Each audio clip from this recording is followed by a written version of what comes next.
This right here is our Pretty Girl Swag. Hey, Pretty Girl Swag. hey, Pretty Girl Swag. Pretty Girl Swag. hey. And that's a motherfucking pretty problem. Yes, it is. That's a good vibe. Yes, it is. I love you some Soulja Boy. Drake. Drake. When he first came out is what I'm saying. That Soulja Boy. The Soulja Boy, not the Soulja Man Boy. Or Man Child. Whomever he is now. Welcome back, guys. Welcome back to the Pretty Problem Podcast. It's your girl, Mayoshi Monet of Mayoshi Monet Wardrobe and Styling, Closet Organization, and I work at Loud Music as a manager and image and branding executive to all of the things fabulous. It's your girl, Mayoshi Monet. Okay. And I'm your girl, Anita Claville, better known as LC, also known as LC Put Me On. Because that's what she do. That's what I do. I put you on. All the time. The owner of Focus Fit Free for all your healthcare needs. What's up, friend? Hello, I love this color. Oh, thank you. And the shirt is I very love pretty. little rose gold. Me too, baby. Like, love little rose gold. Little Rose. For you know what? I was talking to my friend sent me a video, Okay. and it really made me realize I'm a little wilder than I might have thought. Like, What do I you really mean? be thinking. What do you mean? What do you mean? Just okay. The video was just something kind of simple, but there was a box truck, and this motherfucker was tipping on fofos. I'm talking about swinging. He swung across all the lanes like he was really just. He must have been listening to tipping fofos Jeez. in the cars. I mean, in the box trucks, and she reminded me of how I used to tip. On Fofo's friend. I mean, I wasn't on fofos. I was on 18s, but yeah. But you was right. Used to swing and bang. But friend, if it's not you, all of your videos that I see when we be out and about, you be lit, friend. Yeah. You be like, get out the way. Get out the way. They're coming through. Listen, Pay attention. please, because if not, you gonna miss it. It's gonna be your fault. Oh my gosh, but now for real. Like, I was like, damn, I've been wilding. How old were you when this was happening, friend? I mean, probably like 20, 21. Oh, okay, you was grown. Yeah, I was just thinking about, like, even all the things that I was doing at that time. It's like, girl. I'm talking about I was the one, well, me and my friends, we was the ones hanging out the windows, dancing, yeah. That's going why- down Richmond. But see, Like, that's why I don't get mad at them doing it now as much, because I'm always on in the comments. It's like, give these people grace. Now, granted, we are living in a different time, and I know that's what our parents said too. Okay, Mama, I heard you. But I digress. We used to stop at the stop sign. I mean, stop at the red light. Everybody got the car, bounce that ass in, and then you rotate the car, right. and then get back in and go. We used to hop on bikes with random people who we met to take a spin around Richmond. You know, I mean, we did a couple of things that could be questionable. Thank God I made it. Thank God. Hey, ain't it good? Yes, Lord. All the time. All the time looking out for me. Somebody was praying Looking for out me. for me. Yes. Yes, no, but for real. No, Like, really, just to seriously. think back on it, I mean, like, I just remember I was wild. the clubs T-Town, Oh, Club Hush back in the gal. oh, I'm talking about Metropolis. oh my gosh. Still standing. How? How? Just tell me how. Bro, Metropolis has got to be the oldest club in the world. Like, it is still Like, there. it has the same name. You know, most places, They if they're switched still up. there, yeah, they just switched owners. Well, I don't know if they switched owners. They ain't never changed that motherfucking name. No. They ain't never changed Like that that. name. It's still there. With that Still nasty ass standing. Denny's in front of it. So I remember one time, quick story. So one time, I've only been to Metropolis like maybe once or twice. It was never my Oh. speed. And so the one night I went to go meet one of my friends, I didn't have my car at the time, so I drove my mama's car. It was in high school. So I drive my mama's car to go, and she did not want me to leave the house, and I begged. I was terrible. She was like, forget it, just go, Miles. She just don't stay out too late. Cool. So, I leave, I go meet her. We sit out there. I park close to the Diddy side. Come out, car gone. You know how hard that was to make that phone call to my mother? And she knew You should have took your ass out the house. Not only did I, Mamas be knowing. they be knowing, and then she had to call my godmother to get her up at 12 o'clock in the morning because my godmother had to come get my mama so that she could bring my mama to me so we could figure out where to get the car from. So I found a ride home before they got there so they could just go get the car. Oh, I would have double beat you when I got I mean, there was no point in me staying there. I already had the number for the tow truck. Oh, there was the point. She had to go to the tow truck place, not to Metropolis. See. Whew. Okay. Shout out to Seth. He came and picked me up and brought me home. I appreciate you. Thank you so much, Kylie. So yeah, that was one of them nights that I should have stayed my ass at the house. Should have stayed. Which is why I listen to my intuition. If I feel like I'm not going or my spirit say no, guess what I do? I lay my ass back down. Ain't going. I'll cut my fire pit on outside real quick in my backyard, and I'll pour me up a glass of whatever the fuck I feel like drinking, and that's it. I love it. All right, well, I think you went first last time, So I'll go first this time. And last time we was just a bunch of pretty bosses in here. Oh yeah, Because we always are. And that's a pretty problem to have. Ooh, I've never seen this one before. My friend switched up some stuff on me. Oh, what I do? Pretty privilege. Ooh. Do you have stronger boundaries now or when you were younger? Well, shit, we did damn near saying that too. We be manifesting.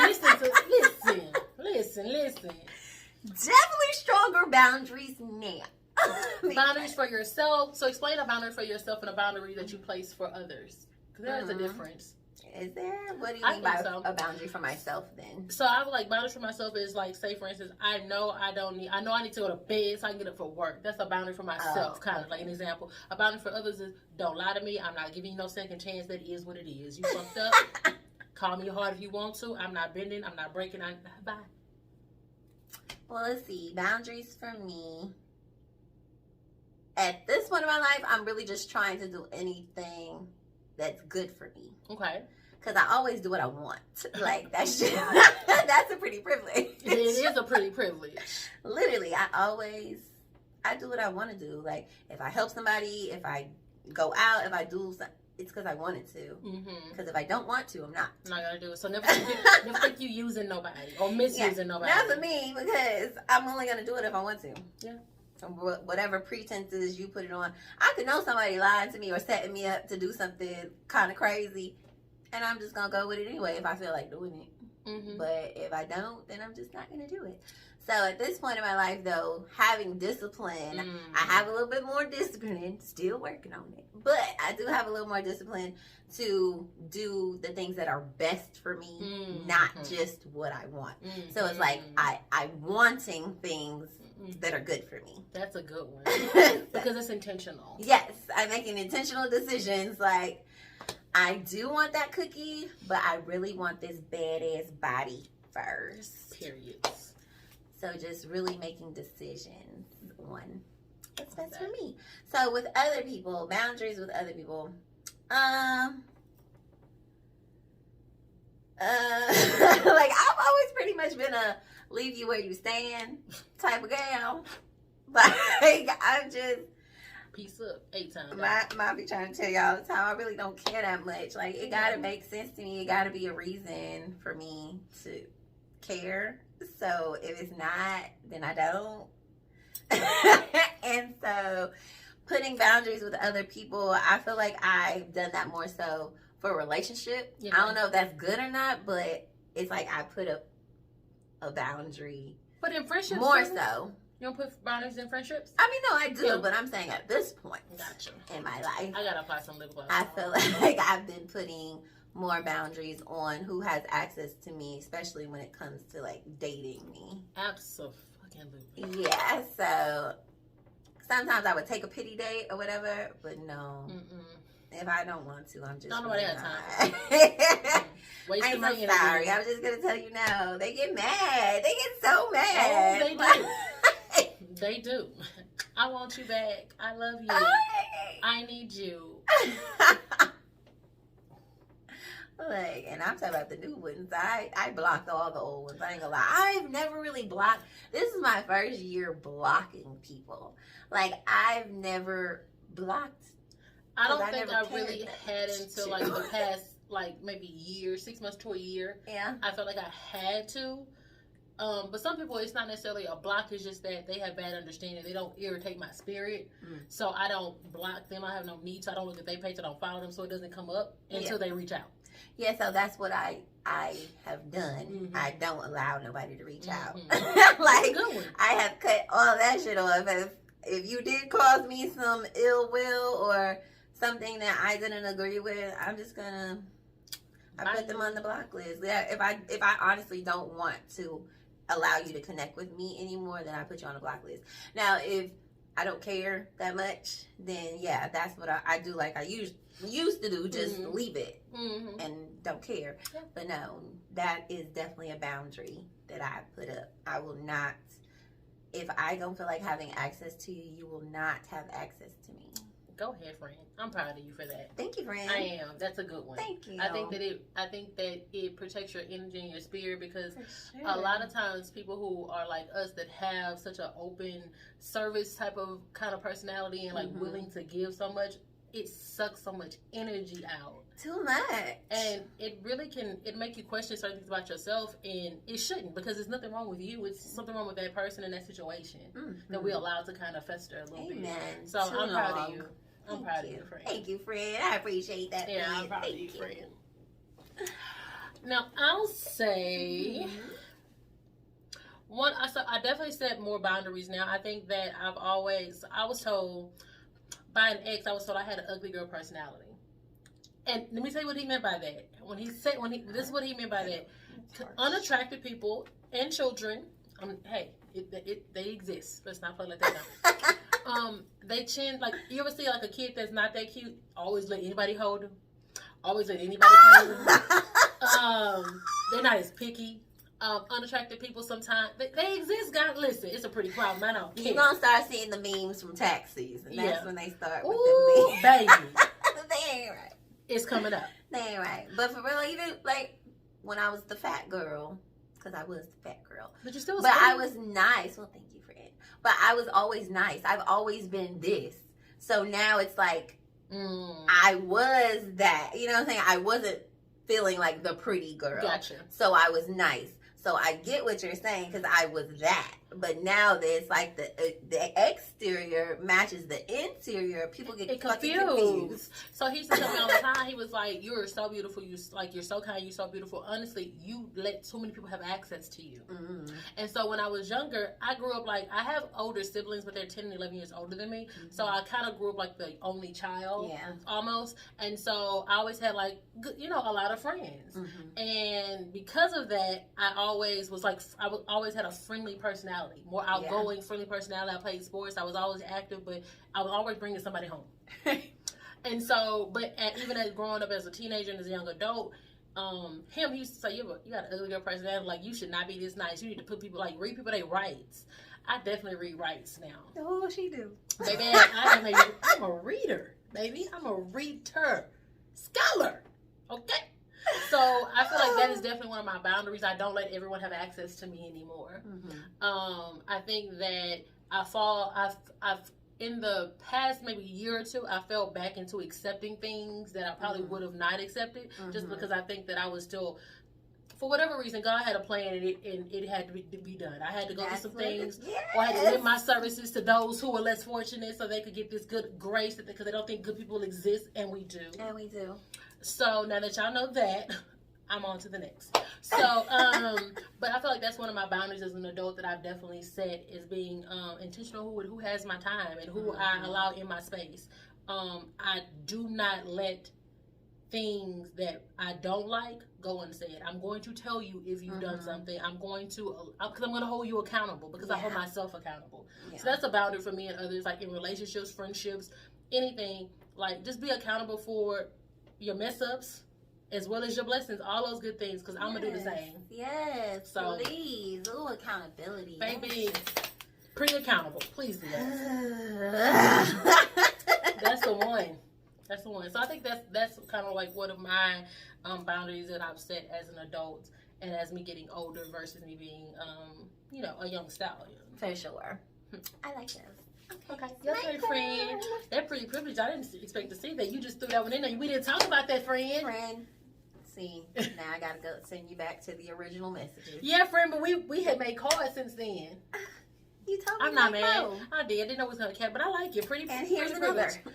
Pretty privilege. Pretty tax. Oh, We've had pretty tax yeah, before. yeah, but it's plenty been of a while times. ago. Yeah.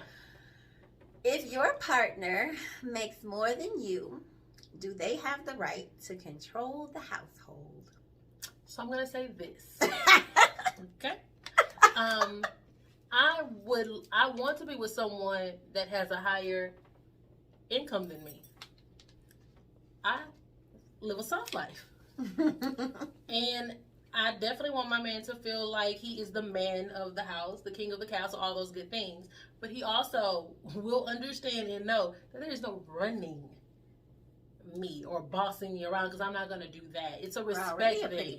Yeah, already that. You can't come in and change none of this. Listen, want to be with me? Got to be secure. Okay? So I want my man to make more money than me.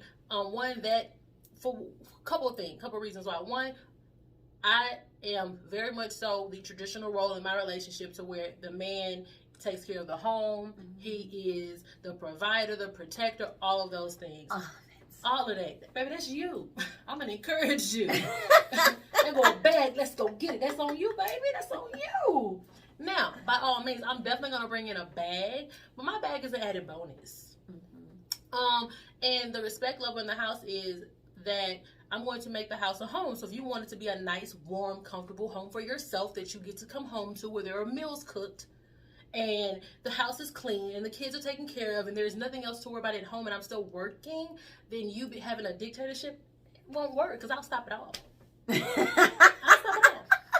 Stop it all. Won't get none of them goodies. Oh, man. I'm turning everything off. That's my answer. I ain't never did that. I ain't never withheld from my man. I just did. I don't know. Listen, I don't withhold because he don't withhold. So we good. Well, praise God. Yeah. We good. Whew, sent me somewhere. Withhold. I don't know how people be doing this shit. It's check and balances. That's all I'm saying. Check and balances, however you want. I'm having balance some milk. Listen, friend, I feel you. All I'm saying, if I'm not happy, I'm not happy.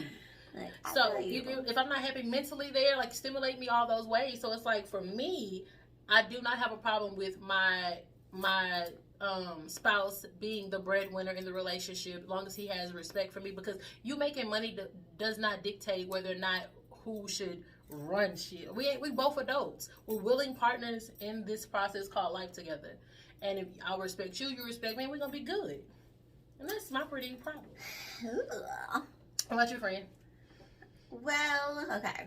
So I as well would love for my spouse to make more money than me. I'm not gonna say it's actually a necessity, because I don't know if my partner is going to have as big as aspirations as I do. Yes, he will. Look, he might have some aspirations, but they might not be as big as mine. But the goal is for him to have aspirations, and then you are what instill the rest of it. Like, it's your job to push for. Because you want. But I wouldn't push him to have, like, I would never push nobody to be something that they don't want to be. What do you like mean? Like my friend, her husband wants her to be an entrepreneur, but she just wants a job. She don't want to. Well, that's different. Yeah. Like, she doesn't want to do that. So if he just had a high-paying job, I wouldn't force him to have aspirations bigger than mine. Like, I wouldn't do that.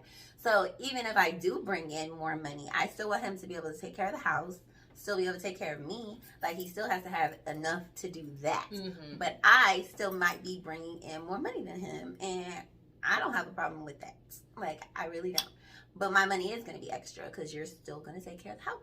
Like, you still got to take care of me and everything that is necessary. And we going to have a real good time investing my money. We're going to have a real good time going on trips all of the above with that money. See, but I also to save. Huh? I want to be able to save and stack. So when we want to do something you need, baby, I need 20 stacks. Baby, I got that. That ain't nothing. I got you. So it's a give and take for sure. But I definitely want him to be a go-getter for sure. And definitely a go-getter. Like I said, he has to have enough to at least take care of the house. But again, my aspirations like, people don't even understand where I want The to take my life magnitude of to. them. Yeah, they don't understand the legacy that I plan to leave on this earth. So it's Man. like, I would never expect somebody to try to match that for me. But yes, my partner does have to have enough money to take care of everything. I don't want to control him or the household, even if I am bringing in more money. Yeah. I still need a man to be a man. Yeah. I feel like I a wanna man is respect the you. head and the woman is supposed to be the neck. We do help, like you said, direct. Like, I'm not supposed to have to be in the forefront. You're supposed to be the leader. You're supposed to be the protector. Like, do all of those things for me. But you're going to have to be financially stable. Oh, In order to do that. I made And responsible. I had a comment on a post from Jarvis. Shout out to Jarvis. That was the first podcast we were ever guests on. Hey, Jarvis. But it was just basically saying, like, how a man, like, it said all the great things an emotionally stable man should do. Okay. So my comment was, let's stop trying to make them separate. I don't want to have to choose between a wealthy man and an emotionally stable man. It needs to be one and the same, baby. Together. Why not? Together. Like, and not, you may not even be wealthy yet, but you're not broke. But wealthy isn't necessarily money. Wealthy is a mind state too. So you gotta be. Definitely. I feel like and broke is a mind state. it sure too. is, and it makes me itch. I'm allergic. I'm allergic. Like, I was sick at one point, and now I am well. Thank you, Jesus. Thank you, God, for saving and delivering me. But you Say know, that money affirmation from last week. amen. But you know, recently I think we talked about. I'm not sure if it was me or you or somebody else, but Gabrielle Union made that post.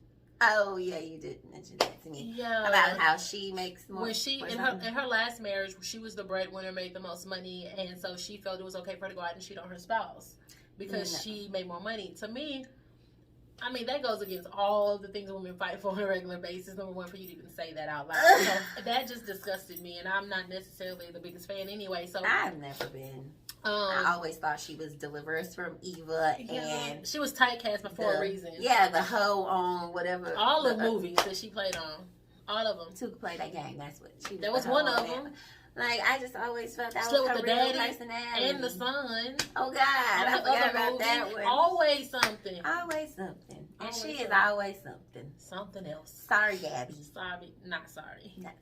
But yeah, so I feel like if the woman makes more money, it's not for her to dictate or belittle her spouse, so it shouldn't be reciprocated on the other side. No. I think that it's healthy boundaries in a relationship, and because if my man do got bigger aspirations than me, and he bringing in more, baby, you still not controlling me. No, but what that does for me is it gives me room. So like in my relationship, it's like he is the breadwinner. It's like, and I love that. The thing is, it gives me the idea is, hey, you don't have to work so hard on your 9 to 5 and doing this because I want you to go fulfill your dreams. Because when you make that money, then I can sit back and you can retire me. You damn right I will.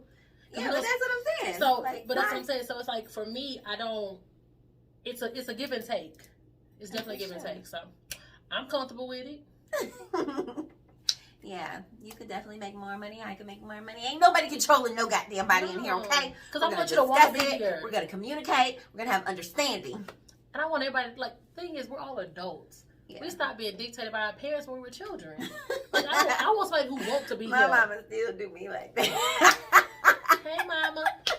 Hey. She ain't watching. Oh, well, I'm sorry. Tell your daddy, hey. He ain't watching. Oh, well, the cousins go back and report. Because I know y'all watching. Are y'all following now? These faces that we do. Lord have mercy. But yeah, so this is another week of Pretty Problems. We've been trying to dish out. Oh. Okay. That's why you research. Not just Just kidding. Gonna please don't snitch on them. We ain't do nothing. Baby, they are. Listen. I didn't even see. I just saw a snippet from Google. I didn't even. I saw some stuff on IG. Y'all, the game has really changed. It's terrible. It is absolutely horrible. It's terrible. Oh, like friends. We use that word loosely, too loosely. This folks is not your friend. They tell on themselves in their music and then get mad that you convict them of it. I don't think that's fucking fair though. Like, damn, you don't use people country songs against them. people smashing out windows and doing all type of misdemeanors at least. They ain't getting in trouble. I got you, but the thing is, they really out here committing real life crimes that's unsolved. Yeah. It's the difference. Like, this motherfucker was, excuse my language, this person was in Clubhouse talking about how, I can't remember the artist's name, it's on IG, it's a post. He's talking about how they murder people real life, and you come around here, you get killed, you in Chicago, you need to pump yourself, and got mad that the Chicago police and Atlanta police listening in on the Clubhouse, and then you got them at your front door. You telling people what you done. Now that's different from music, though. I feel like that's art. They were artists talking. But he on live saying it. That's like me talking right here versus me singing a song. That's not the same. Singing a song, creating a song from your real life is almost. I mean, I get you, but you're still literally telling on yourself. That's even crazier. Yeah. Like, just don't do it. Don't do it.